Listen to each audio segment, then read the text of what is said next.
Man, it is cold outside. It is like -9 degrees or something right now. And you may notice that all I'm wearing is a hoodie.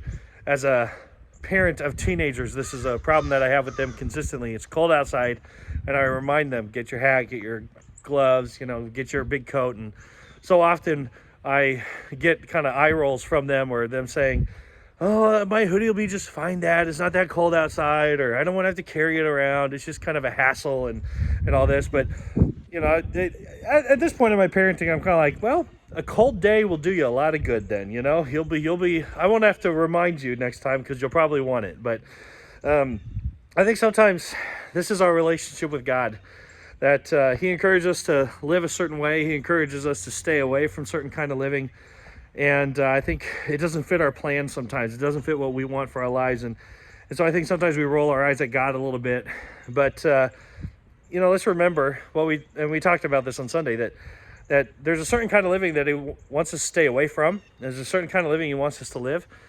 But it's because he has good things in store for us. That the best things in store are when we seek after him, that when we live according to the Spirit, when we keep in step with the Spirit, we get to be our best versions of ourselves, and again, I want to encourage, if you weren't a part of us, what we did on Sunday, that you can go back to YouTube and watch that and be a part of that. But for those who were there, I want to remind you to get the rock in your shoe and help it to remind you to keep in step with the Spirit this week. My rock has annoyed me, but it has also been a good reminder and encouragement. And what's really cool is that I really feel like I've been making some wise decisions because I believe that God has good things in store for me, better things in store for me when I live according to how he's called me to live. But I also wanted to tell you about this coming Sunday. We had two different people ask the same question. Basically, is believing in Jesus a get out of hell free card? And so all I have to do is believe in Jesus, and that's what gets me in.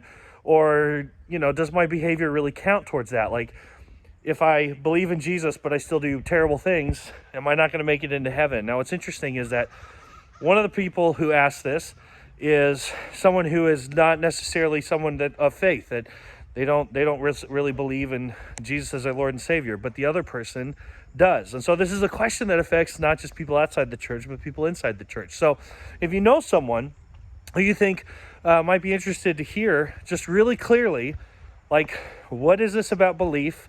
What is it about belief? What is it about the way that I live that gets me into heaven? How do I make sure that I get there? Or what does it take to get into heaven? Invite them. Even if they can't join us in person on Sunday, they can join us online. So you can encourage them to watch online with you.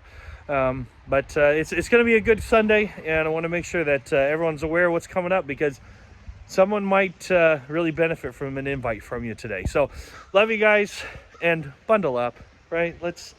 In fact, I've done this take like 6 different times and had to walk in back inside to warm up at least 4. So I'm getting back inside. It's too cold. See ya.